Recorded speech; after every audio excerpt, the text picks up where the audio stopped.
Bonjour à tous et la suite de notre travail. Je voudrais bien aborder la question des enfants en fait, parce que Allez, ce sont les premières victimes quand ils sont des enfants de gens, de parents qui ont des mécanismes. qui emploient massivement des mécanismes de défense pervers narcissiques. Et on peut penser qu'à un moment donné, certains qui emploient massivement des mécanismes de défense pervers narcissiques y trouvent un grand confort, s'installent dedans et ça devient pratiquement structurel. Mais à ce moment-là, ils ont besoin d'un mécanisme de défense qui est extrêmement puissant, qui est le déni. Et c'est ce qui fait la différence entre les pervers narcissiques, les borderline, les schizophrènes, c'est la capacité au déni.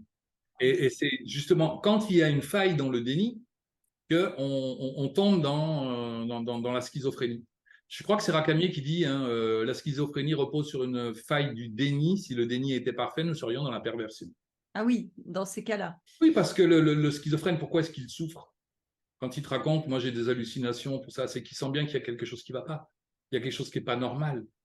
Et c'est là où il souffre, c'est là où le déni n'est pas suffisant. Tout ça se joue à l'intérieur d'une relation parce que tu l'as dit, un pervers narcissique n'est pas pervers tout seul dans son désert. Il ne Il peut est pas. pervers dans une relation. Oui, il a besoin d'un tiers. Et il y avait même un psychiatre qui avait écrit un livre que je n'ai pas lu, qui s'intitulait Le pervers narcissique et son complice. C'est-à-dire qu'il estimait que la victime était complice du pervers. Ce qui est affreux parce que là, je vais parler des enfants, mais Ouais, juste parce que complice d'un pervers, alors que tu es victime d'un pervers quand tu es enfant, c'est juste terrible à entendre. ouais. Mais J'aime pas le mot complice parce qu'effectivement, il y a une opprobre qui est attachée.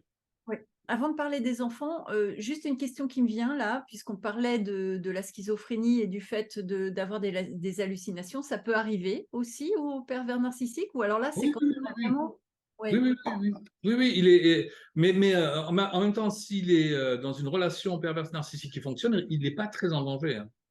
Et si ça fonctionne pas, à ce moment-là, il est en Là danger. où, c'est là où il risquerait de basculer dans la schizophrénie et entrer, ce que Rakami disait, en suicidose et même se laisser mourir. Ouais.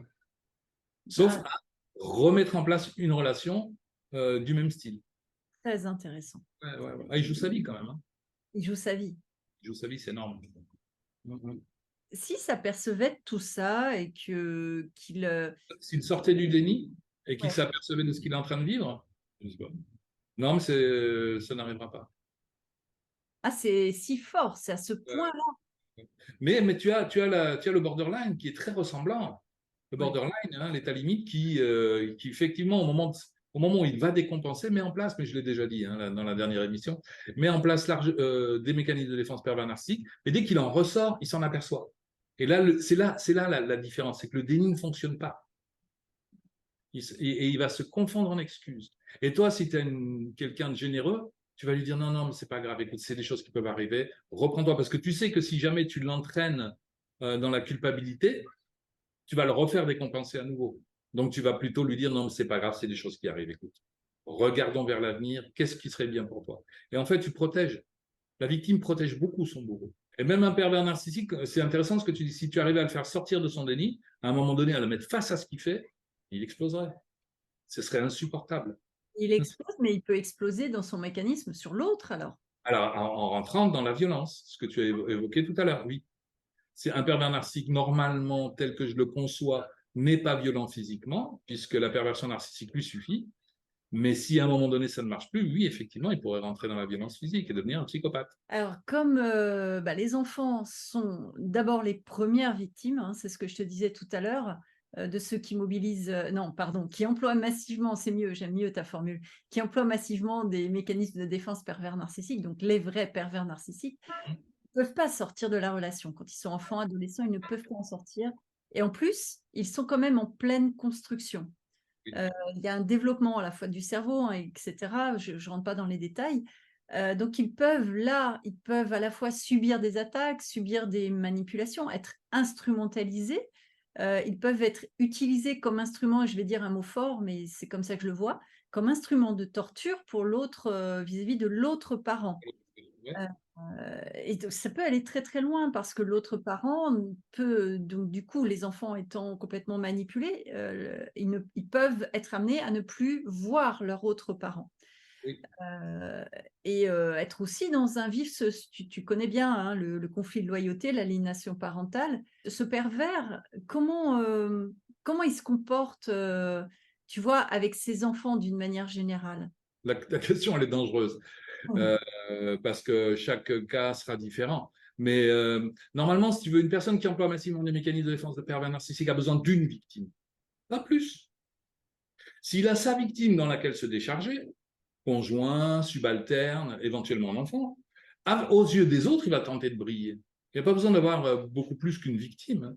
Il peut être adorable avec ses enfants Mmh. si il détruit son conjoint, Mmh. s'il détruit sa secrétaire ou son secrétaire. Mais l'enfant voit ça, donc l'enfant vit de la violence. Tu as dit dans une vidéo: «Nous, quand on assiste à une violence qui est faite à une autre personne, comme par exemple un président qui s'adresse, à une partie de la population en les appelant des racailles ou autres», Ouais, hein, tu vois? je vais passer le Karcher.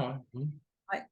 Eh ben, on est mal. Il n'y a pas 36 solutions. Hein. C'est soit on adhère au discours du voyou, auquel cas, bon, on devient complice, Ouais. soit on se tait, c'est ce que font la plupart des gens, et ça se comprend. Mais à ce moment-là, on devient une sorte de complice passif, une complicité passive, et on a honte.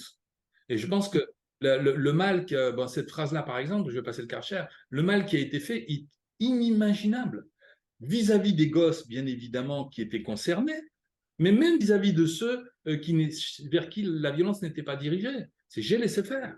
T'imagines? Tu sais qu'après 39-45, le nombre d'enfants allemands qui se sont suicidés, il y a eu des vagues de suicides en Allemagne énormes. On en souffre tout autant de cette violence. Donc, c'est les violences collatérales, on va les appeler comme ça. Donc, l'enfant, il a le choix, soit il est complice, c'est un faux choix, hein. Soit il est complice, soit il s'oppose à son parent.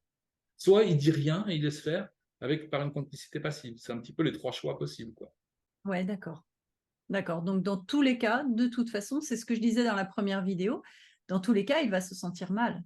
Oui. Et c'est pour ça que tout à l'heure je disais, si tu veux, tu sais, il y a cet exemple bête, hein, tu es dans un avion, tu es à côté de ton enfant, à côté de ton amoureux ou ton amoureuse, et puis les masques à oxygène tombent parce qu'il y a une dépressurisation. À qui est-ce que tu donnes le masque en premier?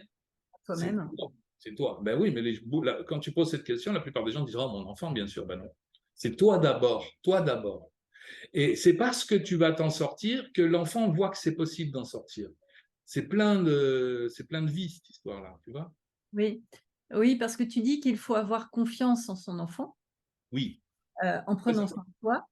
Très Et important. moi, je vais rajouter en prenant soin de soi et puis en travaillant sur soi, ça nous permet de renforcer notre solidité, notre stabilité intérieure, de grandir d'une certaine façon. Parce que si on a été aussi avec cette personne qui emploie massivement ces mécanismes-là, c'est que nous-mêmes, tu l'as déjà expliqué dans d'autres vidéos, donc je ne reviens pas dessus, mais on a une faille narcissique.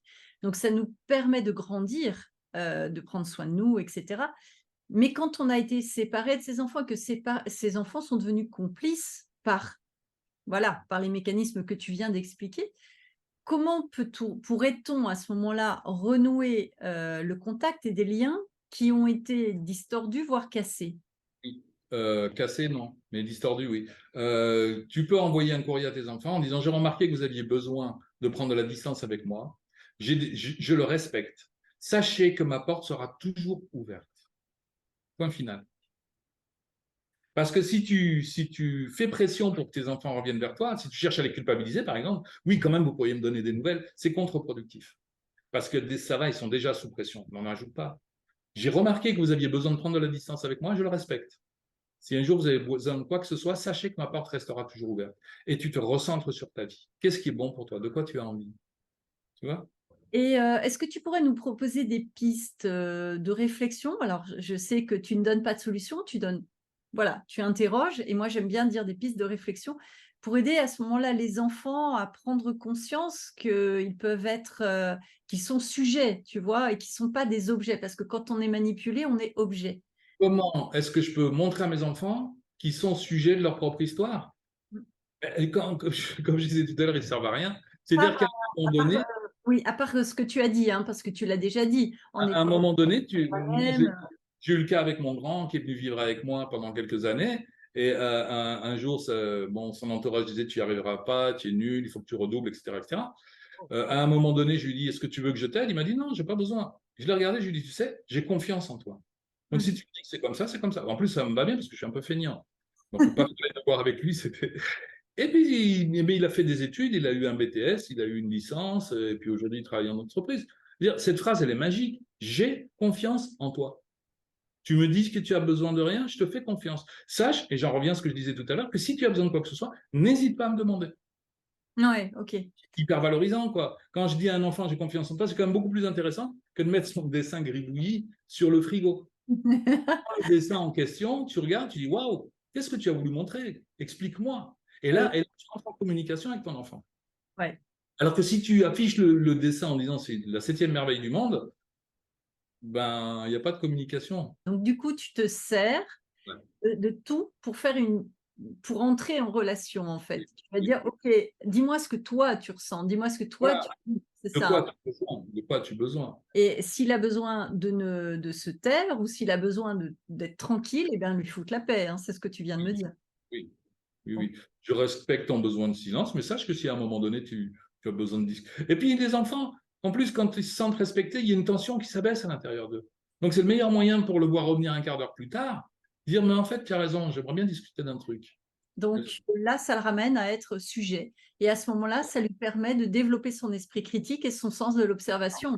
Quand je suis sujet, je te permets d'être sujet, toi aussi. Mais si je suis objet, je ne te permets pas d'agir comme un objet. Tout au plus, tu vas être un dominant, tout ce que tu veux, un consommateur. Si je suis un objet de consommation, je fais de toi un objet consommateur. Pas très intéressant. Hein. Alors que si je suis sujet, ouais, c'est difficile parce qu'on va avoir ces fameux conflits dont on parlait tout à l'heure. Mais vive le conflit.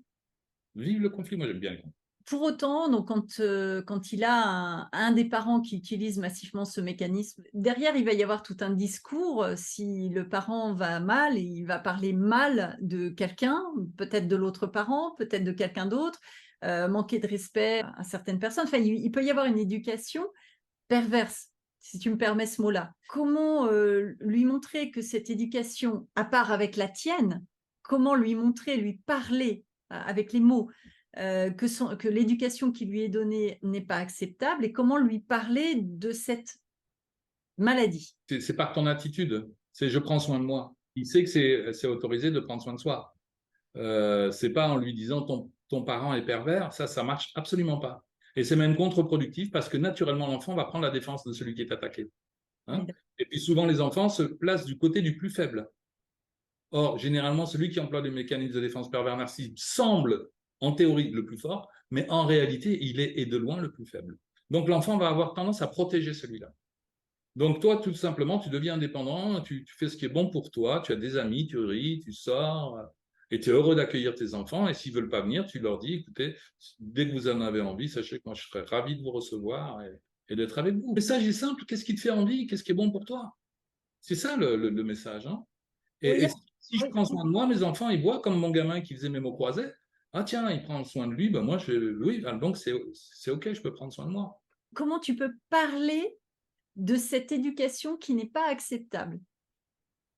Ah, euh, quand l'enfant vient et dit mon autre parent m'a dit ça. Pas forcément que l'autre parent lui a dit, mais par exemple, tu vois, il se comporte d'une certaine manière, on lui dit, et puis toi, tu lui dis, non, ça, c'est pas acceptable. Oui. Dans ce cadre-là, chez moi, ça ne l'est pas. Tu n'as pas besoin d'avoir un conjoint pervers narcissique pour ça. Je veux Non, dire, mais justement, l'enfant sait naturellement qu'il y a des mots qu'il peut dire dans la cour de l'école, il y a des mots qu'il ne peut pas dire dans la classe. Il y a des choses que j'ai le droit de faire chez maman, chez papa, que j'ai pas le droit de faire chez mes grands-parents, ou généralement plutôt le contraire. Chez mes grands-parents, j'ai le droit de manger du chocolat autant que je veux, mais à la maison, non, non, on va me dire, non, non, tu manges pas tant. Donc, les lois, elles changent en fonction de l'environnement. Ça, l'enfant, il est parfaitement capable de gérer ça. ouais, Donc, tu peux dire, ah, d'accord, ça, ce que tu veux là, parler comme ça, c'est normal quand tu es chez ton autre parent, mais pas ici. Ici, tu ok, ne parles pas comme ça. Moi, j'accepte pas. tout J'accepte simplement. voilà, tout simplement. Après, quand tu es dans la cour de l'école, ça ne me regarde pas. Ouais. De toute façon, moi, je peux pas faire la loi ici, la loi chez l'autre parent, la loi chez les grands-parents et la loi à l'école.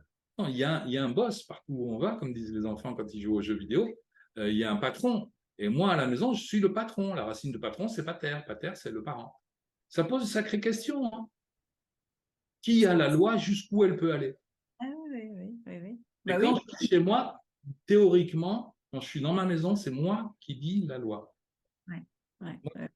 Mais je suis parfaitement conscient que dès que je sors de la maison, Ben non, je dois me conformer à autre chose. Et ça peut être très compliqué parce qu'un enfant qui vit majoritairement avec l'autre parent, qui utilise ces mécanismes-là, voire qui ne s'en occupe pas, parce que ça peut être des choses comme ça, l'enfant a l'habitude d'utiliser lui aussi certains de ces mécanismes parce c'est une question d'habitude, parce qu'il a appris. Et donc, il revient à la maison avec tout ça. Et là, tu te dis, bon, bah, allez, hop, on remet le cadre avec bienveillance et il ne faut pas lâcher. Et c'est là où tu te raccroches à toute Ah ta... oui, tu t'aperçois que les vendredis soirs sont difficiles. Après, le vendredi soir est difficile, le samedi ça va mieux, et le dimanche c'est bien, et puis c'est là que tu dois le ramener. Ouais, c'est un drôle de job. Un drôle de job. Tu notes aussi que beaucoup de parents se plaignent d'être victimes de leurs enfants. Ça, c'est le sujet que je n'ai jamais voulu aborder. Je Eh ben, ne, je ne le comprends pas. Pour moi, si tu veux, si tes enfants sont pervers narcissiques et si tu subis tes enfants, pour moi, la victime, ça reste les enfants. la vie, c'est les enfants, de Hein. toute façon. Donc, c'est que j'ai à un moment donné mal fait mon job, mais moi, je refuse de rentrer dans le discours de mes enfants sont pervers, qu'est-ce que je dois faire? Ouais. Là, c'est ma limite, là, c'est ma frontière, j'y arrive pas. Freud disait les enfants sont des pervers polymorphes, c'est-à-dire qu'ils ont toutes les perversions à un moment donné. Ouais, Avant, oui. et puis ils apprennent, quoi. Dire pour un petit, mordre, cracher, tirer les cheveux, dire des gros mots, c'est même jouissif Ouais. quand on est petit. Et puis on apprend que ben non, là on peut pas, là on peut pas, là on peut pas. Le parent pose un cadre et puis éduque son enfant. Si l'enfant est pervers, alors soit c'est un malade, ce qui est possible. C'est un enfant qui est proche de la schizophrénie, dans quel cas il faut qu'il soit traité en psychiatrie. Soit c'est le parent qui n'a pas été capable de faire son boulot et qui, à un moment donné, le paye un peu, quoi. Beaucoup même. Quelqu'un se sent victime de son enfant, c'est peut-être aussi aller voir en soi ce que ça fait bouger et aller consulter. On en revient toujours au même, je suis le sujet de ma propre histoire. Je suis le sujet de ma Je propre... ne fais pas de mes enfants le sujet de ma vie. Et c'est le plus beau cadeau que je puisse faire à mes enfants en même temps. C'est le plus beau cadeau que je puisse faire à mon entourage aussi. Hein. C'est de redevenir le sujet de ma propre existence. Oui. Et là, si tu veux bien continuer à enchaîner, je voudrais bien passer à la victime parce que le sujet des enfants, il est important. Oui. Et du coup, ça revient aussi aux parents et Ah, aux parents victimes. je vais faire le lien, si tu veux bien. Est-ce que ça existe des victimes? On pourrait se poser la question à un moment donné, elle est légitime. Est-ce que le bourreau trouve sa victime, mais est-ce que la victime ne trouve pas son bourreau? Ce qui est assez vraisemblable. Est-ce que la victime, ça existe? Ben oui, l'enfant. L'enfant, alors sauf à penser qu'il était programmé, c'est que j'ai entendu, mais ça ne m'intéresse pas beaucoup, l'enfant, sauf à penser qu'avant de naître, il soit programmé à vivre ça. C'est une théorie qui existe. L'enfant, a priori, n'a pas demandé à avoir des parents pervers et il les subit. Donc, il est bien victime. OK? Mais il trouve sa place dans cette famille en tant que victime. Parce qu'une victime, elle a au moins le mérite, c'est d'exister. Et l'enfant, lui, ne veut qu'une chose, c'est de pouvoir exister au sein de cette famille. Visiblement, on lui a donné la place de victime. Donc, quand il va devenir un jeune adulte et qu'il va quitter son foyer, inconsciemment, involontairement, il va effectivement trouver une même situation identique pour revivre la même chose. Et là, on va dire, il a choisi. D'accord? Donc, on peut dire, l'enfant est une vraie victime et le jeune adulte est victime de son inconscient qui l'a poussé à revivre la même chose. C'est la compulsion de répétition. Moi, j'ai des personnes qui m'appellent, qui me disent, j'ai rencontré un pervers, puis j'ai réussi à en sortir, j'en ai rencontré un autre, puis j'ai réussi à en sortir, j'en ai rencontré encore un. Bon, à un moment donné, il y a quand même une répétition qui se met en place. C'est l'inconscient me pousse à revivre la même chose en espérant, j'imagine, c'est en tout cas ce que proposait Freud, que cette fois-ci, je vais réussir à purifier la situation. Le problème, c'est que quand je me retrouve dans la même situation, je régresse en posture infantile, j'ai tendance à me laisser faire comme je me laissais faire quand j'étais gamin, et ça se répète encore et encore. Oui, D'accord? Donc, oui. soit je suis victime parce que je suis enfant, soit je suis victime de mon inconscient, on va le présenter comme ça. Tu me parles de répétition pour rejouer un scénario qui ne serait pas allé vers un sens positif pour toi. Il faut imaginer quand j'étais gamin, j'aurais tellement voulu dire à ma mère ou à mon père, allez vous faire voir, je m'en vais. Mais je ne l'ai pas fait. Quand je serai grand, peut-être je vivrai cette situation. Le problème, c'est que confronté à la même situation, on a tendance à régresser et à se retrouver comme l'enfant et on dit jamais, on n'envoie jamais promener notre pervers. Alors c'est ça qu'on devrait faire. Parce qu'il y a une question d'habitude, on se retrouve dans la peau de quelqu'un qui a ces Et, compétences de l'enfant, et puis, et même puis quand tu es adulte. quelle est la pire chose que l'on pourrait faire vivre à un enfant? Eh Hein? ben, ça n'existe pas. Il n'existe pas. Mm. Et si je dis à mon enfant, tu es nul, en même temps, je lui dis, tu existes. Ouais. Tu es nul. Tu existes et tu es vide. Nul, c'est zéro quand même. Hein. Ouais. Mais je lui dis, tu existes. Donc l'enfant, il a la place du nul. Il n'est pas transparent. On avait vu qu'en Europe de l'Est, il y avait des endroits où on élevait les enfants, mais on ne les regardait pas, on leur donnait à manger, on ne s'occupait pas d'eux. Hein, c'est Cyrulnik qui avait fait une étude à ce sujet, et les enfants dépérissaient, ils pouvaient même se laisser mourir. Vaut mieux être maltraité que pas être traité du tout, si tu préfères. Donc après, si on m'a donné cette place, et en plus l'enfant, il a une place de toute puissance malgré tout. À cause de toi, tout va mal. Waouh. Je ne suis pas n'importe qui non plus. Hein. À cause de moi, tout va mal. Tu as parlé des mécanismes de défense pervers narcissiques. Maintenant, j'aimerais bien parler des mécanismes de défense de la victime et de ce qui la pousse à rester dans cette condition, en dehors, évidemment, des violences financières, etc., des conditions. Mon patron me parle mal, je reste pour pouvoir payer mon crédit. Si je pouvais, je serais bien content de partir. Oui, ou d'autres choses qui peuvent Donc, aussi. nous, ce qui nous intéresse, c'est les biais psychiques. Oui, c'est ça. Pourquoi est-ce que dans une relation amoureuse, par exemple, je reste alors que je pourrais facilement partir? Je pourrais facilement partir. Donc, tu parlais qu'il y a massivement une angoisse d'abandon chez, Ouais, c'est les deux. mais chez la victime. Oui. Alors là, étonnamment, ton pervers, ton pervers, il est rassurant. Parce qu'il n'arrête pas de te dire qu'il va te jeter, que de toute façon, tu ne vaux rien. Mais en même temps, il reste. Ça, c'est parce qu'on aime bien se faire peur. Tu sais que si tu as le vertige, peut-être tu vas aimer les grands 8. Tu sais, où tu rentres dedans, tu es terrorisé d'un bout à l'autre, et puis à la fin, malgré tout, tu es toujours en vie. Quoi. Donc, tu es allé vérifier que tu es toujours vivant. Ou on regarde un film d'horreur ou un film d'angoisse. C'est pour se faire peur, oui, mais à la fin, on est toujours là. Quoi. Et ben, avec mon pervers, il peut y avoir de ça. Hein. C'est-à-dire, je suis terrorisé à l'idée d'être abandonné. Je rencontre quelqu'un qui n'arrête pas de me dire qu'il va m'abandonner, mais il ne m'abandonne jamais. Peut-être que si j'avais affaire à quelqu'un de normal, qui me dirait, bon, écoute, je ne suis pas bien avec toi, ben, il m'abandonnerait, puis ce serait terminé. Donc, malgré tout, le pervers narcissique peut avoir quelque chose de rassurant de ce côté-là, sur l'angoisse d'abandon. La maltraitance, c'est le prix à payer. Ouais, ouais. Donc, il y a quelque chose de l'ordre de l'insécurité et l'autre nous sécurise d'une certaine manière, en fait. C'est pour ça que je me permets des phrases qui sont un peu gonflées, parfois, j'en suis désolé. L'abandon est forcément une bonne nouvelle. Parce que celui qui nous abandonne, ça aurait été bien dommage qu'il reste là. Et regarde bien, les gens que tu aimes, tu les abandonneras pas. Même si à un moment ils te déçoivent, ils t'ont agacé, tu vas dire à ton meilleur ami ou ta meilleure amie, tu m'énerves, je veux plus jamais te voir. Puis 2, 3 jours après, tu le rappelles en disant que son a été bête un peu. Non, tu vois ce que je veux dire? Tu vas pas l'abandonner. Je Quand ne tu fais sais pas où comme tu ça, es, mais oui. moi je suis un peu comme ça, moi je suis souple. Si tu aimes vraiment l'autre, tu l'abandonneras jamais. Je Si à un vois. moment donné, l'autre il t'abandonne, c'est qu'il ne t'aime pas tant que ça. Donc voilà, être abandonné, c'est pas une mauvaise nouvelle. C'est même toujours une bonne nouvelle si on y réfléchit bien. Ouais. Celui qui m'a abandonné, ça aurait été dommage qu'il reste. Sauf qu'effectivement, il appuie sur un bouton qui est extrêmement douloureux, plus ou moins en fonction de notre histoire, qui est l'angoisse d'abandon. Ça fait mal. Ça fait mal d'être abandonné, c'est certain.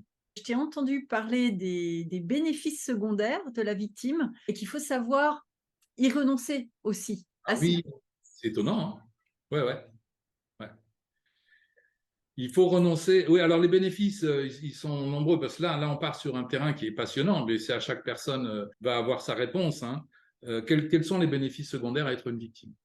Quel bénéfice avons-nous à être victime? On a vu tout à l'heure, je disais, hein, l'enfant, tu lui dis tu es nul, en même temps tu lui dis tu existes. Donc il prend la place du nul. Et si tu lui dis à cause de toi tout va mal, il est même en plus, il n'est pas nul, il est tout puissant puisqu'il est capable de faire aller les choses mal. Comment peut-on, un parent peut regarder un gosse qui a 5, 6, 10 ans et lui dire à cause de toi tout va mal? Ça existe. Mhm. Ah Imagine le oui. gosse, à un moment donné, c'est pas n'importe qui quand même. Hein. Ouais. Donc il y a quelque chose à voir de la toute-puissance chez la victime. Ouais. Un, c'est sa place. Elle est désignée comme étant le pire mal du monde. Souvent, il y a le fantasme de vouloir soigner l'autre, parce qu'on sent bien quand même que malgré tout, son pervers, entre guillemets, il est malade. Donc, je suis son médicament et j'accepte de l'être. Le pervers, il n'est pas malade, hein. Il va très bien s'il a une bonne victime. S'il a un bon médicament, ouais. Ouais, ouais, ouais. Donc, effectivement, à un moment donné, sur le chemin pour en sortir de la victime, il va falloir renoncer aux bénéfices. Mais pour pouvoir renoncer aux bénéfices, parce que tout ça est inconscient, malgré tout, il faut déjà arriver à le voir en face. Et c'est là où on a affaire à un thérapeute qui n'est pas toujours très sympa, qui va dire, oui, mais là, quel bénéfice? Pourquoi? Tu vois, plutôt que d'accueillir l'autre dans la plainte, oh, ma pauvre victime, venez là que je vous plaigne. Ce qu'on peut faire les toutes premières séances, hein, parce que parfois les gens ont vraiment besoin de recevoir cette forme d'amour, qui est un amour plutôt maternant, me semble-t-il. Mais à un moment donné, tu vas devenir plutôt ouais, Parce que castrateur, qu'est-ce que vous faites dans cette histoire, quoi? Pourquoi vous continuez? Quel est votre bénéfice? Qu'est-ce que vous y gagnez au passage? Puis si ça vous plaît, continuez, quoi. Alors pourquoi est-ce que vous venez me voir? Ton rôle est d'écouter, d'accueillir, mais c'est aussi ton rôle de montrer quelque chose, de pointer du doigt. Quand le sage montre la lune ou le chemin, le fou regarde le doigt. Enfin, Exactement, ouais. Mais j'ai eu un cas, j'en ai pas eu beaucoup quand même. J'ai eu un cas d'une dame qui a fait une longue analyse et puis qui est arrivée à la compréhension que son compagnon, qui était à mon avis bien borderline, mais violent, avec des traits pervers narcissiques, etc., c'était la copie conforme de son père à elle. Donc on comprend qu'il y a quelque chose de l'ordre du fantasme incestueux avec le père qui va se jouer avec un tiers qui ressemble tellement à son père.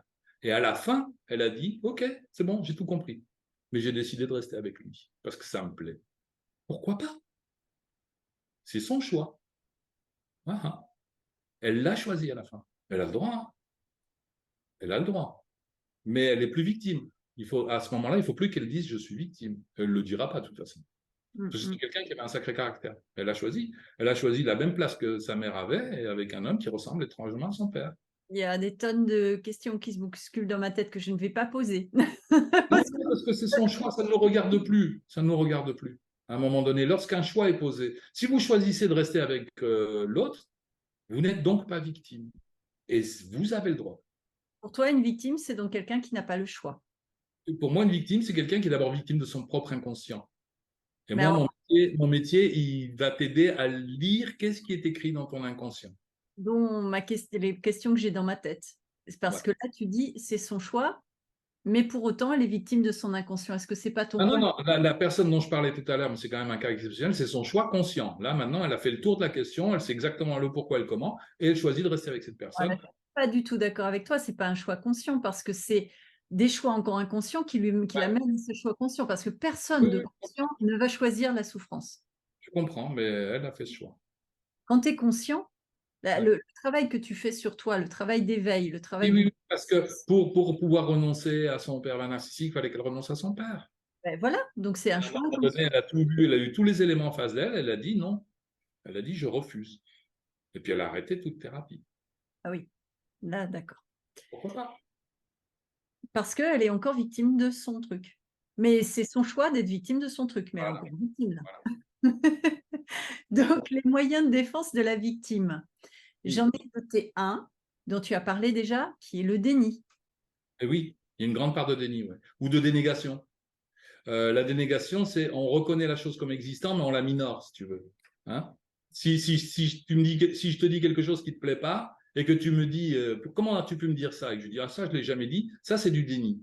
Si je dis oui, je l'ai dit, mais je ne le pensais pas, je reconnais la chose comme ayant existé, mais je la vide de son contenu. Ça, c'est de la dénégation, ce qui revient à peu près à la même chose. Ok. Est-ce Euh, qu'il y en a d'autres du coup? Oui, excuse-moi, j'avais perdu un peu le fil un instant. Oui. La dénégation, par exemple, le pervers va dire je te fais du mal, mais tu l'as cherché. Donc il reconnaît malgré tout qu'il te fait du mal, mais en même temps, il t'en rend la responsabilité. Il est donc dans la dénégation. Mais la victime peut très bien dire oui, il me fait du mal, mais le pauvre ou la pauvre a eu une enfance difficile. Oui, bien sûr. Voilà. Là, on est dans la dénégation, c'est-à-dire on continue. Ouais. On continue le truc, ce qui est une forme de déni. Donc effectivement, on trouve du déni ou de la dénégation où est chez la victime. Pervers et victime sont comme le positif et le négatif d'une même photo, ils utilisent les mêmes mécanismes de défense. Et pourtant sont inverses. Et les mêmes mécanismes de Alors, ce défense. n'est pas exactement les mêmes. Le pervers narcissique va utiliser l'identification projective, c'est-à-dire je t'attribue ce que je ferais bien de trouver en moi, et la victime, souvent, il ne faut pas trop généraliser, utilise l'identification introjective, c'est-à-dire, OK, je prends ce que tu me dis. Si je te dis tu es nul, tu ne vaux rien, je dirais, ah oui, effectivement, je suis nul, je ne vaux rien. Alors qu'en réalité, je dis tu es nul parce que j'ai peur moi-même d'être nul. Ouais, je ne sais pas si tu vois Oui, oui, je vois bien la boucle, oui. Tu peux dire les autres un petit peu? On peut les prendre tous, et ben ouais, qu'est-ce qu'on a donc déni, on a vu, identification projective pour l'identification introjective, l'isolement, l'isolation, par exemple. Mais tu sais, quand tu es amoureux, déjà, sans être pervers, quand tu es amoureux, tu as tendance à t'isoler du reste du monde. C'est-à-dire, tu vis dans ta fusion, au moins au début. C'est quand même bien une complicité des deux, parce que qu'est-ce qui empêche à la victime de dire attends, tu veux pas que je parle à mes amis, mais moi, je vais continuer de parler à mes amis. Si ça te plaît pas, t'as qu'à t'en aller. D'accord? Donc, malgré tout, la victime, elle participe de l'isolement. Elle l'accepte. Et, Alors, effectivement, je comprends, j'ai eu la discussion là, il y a très peu de temps avec quelqu'un qui me disait, oui, mais l'autre est jaloux. Il disait, si tu parles à cet autre, à ton ex par exemple, alors tu n'as plus rien à faire avec moi. Donc j'ai coupé avec mon ex. Mhm. Donc je me suis isolé. Hein, le pervers il t'isole, mais toi aussi tu t'isoles. Et tu t'isoles pour Pour avoir faire la plaisir, pour avoir la paix. On est bien d'accord. paix. Certaines personnes en sortent grandies, c'est quand on accepte justement de voir quels sont nos bénéfices secondaires et d'y renoncer, de s'apercevoir qu'on est effectivement quelque chose d'un petit peu complice avec l'autre, à notre corps défendant, mais de corriger tout ça, de comprendre que quand j'étais enfant, j'aurais voulu dire merde à mon père, par exemple, pour faire simple. Je ne l'ai pas fait, mais maintenant je vais dire merde à mon pervers, ben, c'est bon, le job il a été fait, quoi. Normalement, quand tu as bien compris la situation, tu n'as pas besoin de la revivre. Ouais, c'est Ça, ça. c'est important. J'aime bien le voyage du héros, j'en parle de plus en plus souvent. Le héros rentre dans une forêt, donc ça va être ma dépression. Si un jour tu es au bord de la dépression, mais vas-y franchement dans ta dépression. Vis là ta dépression. Tu rentres dans cette forêt où il y a des araignées qui te demandent qu'une chose, c'est de te manger tout cru. Mais au cœur de cette forêt, un trésor est caché. Si tu ne trouves pas le trésor et que tu fais marche arrière, donc on voit la pulsion de vie, elle te fait aller de l'avant. Hein. Pulsion de mort, rappelle-toi, elle te fait aller en arrière. Si tu sors de la forêt sans avoir trouvé le trésor, il faudra que tu y retournes. J'ai travaillé aussi avec le docteur Bruno Dubos, qui est psychiatre, et vous avez dit les mêmes mots. Vous avez dit c'est un enfant. Oui, Alors lui, il a dit c'est un enfant qui martyrise un enfant. Et oui, toi, tu as dit quasiment la même chose. Et j'ai oui, dit ok, là on est raccord sur. Vous êtes oui. raccord sur plein de trucs. Hein. Ah, complètement. Et La phrase que j'avais employée dans mon premier livre, c'est un enfant dans un corps d'adulte. ouais, C'est-à-dire que tu as un môme de 3 ans, quoi, de ouais. 2 ans. Tu as un môme de 2 ans dans un corps d'adulte avec tous les pouvoirs que peut avoir éventuellement un adulte. Mais il n'a pas plus de 2 ans, ton pervers. Hein. Et la victime est aussi un enfant dans un corps d'adulte. Pas forcément 2 ans, peut-être un enfant plus Un grand, petit parce peu plus grand. qu'un petit peu plus grand. Et ce que tu La victime, je finis les pervers narcissiques comme ça, le livre, en disant malgré tout, la victime, elle peut s'en sortir. La personne qui emploie massivement des mécanismes de défense pervers, c'est peu probable. C'est vraiment peu probable. Et tu dis on peut en sortir grandi, donc c'est qu'à ce moment-là, on va pouvoir passer du mode enfant, ado à adulte. Oui, Peut-être grâce, en tout cas, grâce, si on le prend comme ça, si nos conditions de vie nous ont mené à faire ça, grâce à notre pervers. grâce à ce qu'on en a fait, parce que lui, c'est pas quelque chose d'agréable et ni de bien à vivre, mais grâce à ce que nous, c'est ce que tu as dit hein, déjà, on peut en faire quelque chose de ce vécu tragique et dramatique. Bien sûr. Et ça va être cette dernière question sur les victimes, sur ce narcissisme dépassé que tu as évoqué pour Oui. permettre d'en sortir grandi. Et là, on rentre dans une autre dimension. Tu peux... Parce que moi, j'aime pas beaucoup les magazines psycho à 2 balles, quand il y en a beaucoup, où on va te dire aimez-vous vous-même. Ouais, c'est vrai, ben, c'est pas fou. Hein. Donc, alors, un narcissisme qui aurait échoué donne un manque de confiance en soi. C'est le cas du pervers et de sa victime. Les deux. Un narcissisme défaillant. Un narcissisme qui aurait bien fonctionné donnerait une bonne confiance en soi. C'est souhaitable et c'est ce à quoi on aspire. Mais à un moment donné, que va donner un narcissisme dépassé? C'est-à-dire que je n'ai ni confiance ni manque de confiance, simplement j'embrasse la vie. Et ça, moi, c'est ce que je rencontre dans la méditation. Quand tu es profondément ancré dans ta méditation, tu te situes en deçà du discours, avant même la formation Donc, tu vois, tu n'as plus d'image, en fait. Ton image, elle disparaît. Et si vraiment ton image disparaît, ben, tu es à l'unisson de l'univers. C'est l'éveil, en fait. Hein. C'est parce qu'il nous manque une case, j'ai envie de dire, dans notre société. Tu l'as très bien dit tout à l'heure, je crois que c'était hors antenne, on n'a pas le droit de vieillir et la place au jeunisme, non? Il me semble que tu m'as dit quelque chose comme ça. Non, il nous manque une case, vraiment, il nous manque une étape. Je suis enfant, je deviens adulte, je me reproduis, tout ça, c'est juste, c'est correct. Et à un moment donné, je trouve qu'il nous manque une étape. Et je pense que bon, ben, le Bouddha, par exemple, nous donnait une piste. Le Bouddha disait non, mais il reste encore une étape, c'est sortir du conditionnement qui fait que ni tu es quelqu'un de bon, ni quelqu'un de mauvais, ni quelqu'un de... Tu vois, tu sors de ton narcissisme et tu t'aperçois que tu fais pleinement partie de l'univers et il faut se déconditionner. Mais notre société ne nous y amène absolument pas. Eh bien, c'est l'objet de la dernière question. Tu as fait toutes les transitions. J'ai trouvé ça sublime. Tu es à la dernière question parce que tu dis souvent, si cette question-là d'une pervers narcissique continue après 12 ans, s'il y a 12 ans, hein, c'est ça, après 12 ans, ou puis d'autres avant toi en ont parlé, d'autres après toi on continue à en parler. c'est qu'à la fois, tu as des gens qui découvrent, mais c'est peut-être que ce sujet continue aussi, qu'il y a des choses à dire et le sujet doit continuer à circuler. Et moi, je me suis interrogée sur notre société.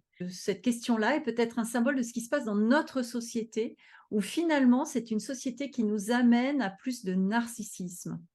C'est une société qui est en train de mourir.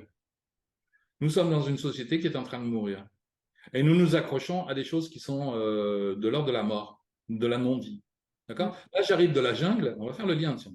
Et j'ai compris quelque chose dans la jungle. J'ai une amie qui s'est soignée de 14 cancers dans la jungle. Elle est arrivée, elle avait 14 cancers. Les médecins en France lui avaient dit, bon, écoutez, non, là, c'est trop. On ne peut rien pour vous. Et un chaman, elle est allée voir un chaman. Elle a dit, je viens là pour mourir. Le chaman l'a engueulé, lui a dit, mais personne n'est jamais mort ici. Et 3 mois plus tard, elle lui a dit, tu rentres chez toi, tu n'as plus rien. Et elle a fait les radios, elle n'avait plus de cancer. Je me suis dit, mais qu'est-ce qui se passe là-bas dans la jungle? Mais tout simplement, la jungle, c'est un immense organisme vivant, si tu veux, qui digère sans cesse. Je l'ai compris parce que j'ai laissé tomber une feuille de papier, j'ai eu la flemme de la ramasser. Et puis, 1 heure après, il a plu très fort, ma feuille de papier, elle s'est transformée en pâte à papier. Puis, 1 heure après, il a fait un grand soleil. Et là, il y a plein de petits organismes qui sont venus. 2 heures plus tard, il n'y avait plus rien. La forêt l'avait digéré. La forêt, elle digère sans cesse tout ce qui est mort. Tu vois, notre société, elle est morte. Et on n'arrive pas à la digérer. Il faut absolument qu'on passe à autre chose. Il faut absolument qu'on se tourne vers la vie. Et on en revient effectivement au sujet des pervers narcissiques. Qu'est-ce que ça veut dire se tourner vers la vie? Donc, le sujet des pervers narcissiques n'a pas fini de se dire. J'ai quelque chose à entendre. Et ce que j'ai à entendre, pour moi, à mon avis, c'est comment je fais pour me tourner vers la vie? Qu'est-ce que ça veut dire pour moi? Qu'est-ce que ça veut dire pour toi? Qu'est-ce que ça veut dire pour la personne qui est en train de nous écouter? Se tourner vers la vie. Et chacun va avoir sa réponse. Moi, évidemment, j'ai poussé, j'ai proposé la méditation, j'ai proposé ceci, cela. Il y a des gens qui écoutent qui vont dire non, mais moi, pas du tout. Moi, je veux faire du macramé avec mes copines. C'est ça être dans la vie. Ah oui, bien sûr. Et puis, se poser la question, qu'est-ce qui est de l'ordre de la vie ou pas? Est-ce qu'un téléphone portable qu'on fait scroller, défiler, pour regarder, est-ce que c'est la vie, ça? Voilà. Qu'est-ce qui vous fait envie? Où est-ce que vous la voyez, la vie? C'est ça, c'est Voilà. ça. Donc, on va se quitter là-dessus. Et moi, je vais dire, bah, amusez-vous. Écoutez Jean-Charles Bouchou pour avoir plein de... Parce que tu as vraiment beaucoup d'informations ailleurs sur ta chaîne, des interviews, les livres. Je rappelle les 2 derniers livres que j'ai moi, pas les 2 derniers livres, les 2 livres que j'ai moi, donc Pervers narcissique et Les violences invisibles, c'est le plus récent. Et les pervers narcissiques, si vous ne l'avez pas encore, existent aussi dans les éditions Erol. Et il est plus complet. Le livre est un peu plus grand, plus agréable à lire et plus complet parce que je l'avais réécrit par la suite. D'accord. Et est-ce que tu en as un autre que tu as envie de conseiller avant qu'on termine cette émission? J'en ai plein. Transformer souffrance et colère en énergie d'éveil. Oh ouais, ok. Ça, c'est les titres. D'accord. Les éditions Derby. Ok. Merci beaucoup Jean-Charles, merci pour Avec cette plaisir. super émission et toutes tes explorations intérieures et même extérieures. C'était super. Avec plaisir. Au revoir. Moi, je me suis fait attaquer. Je me suis fait attaquer par un hélicoptère de l'armée.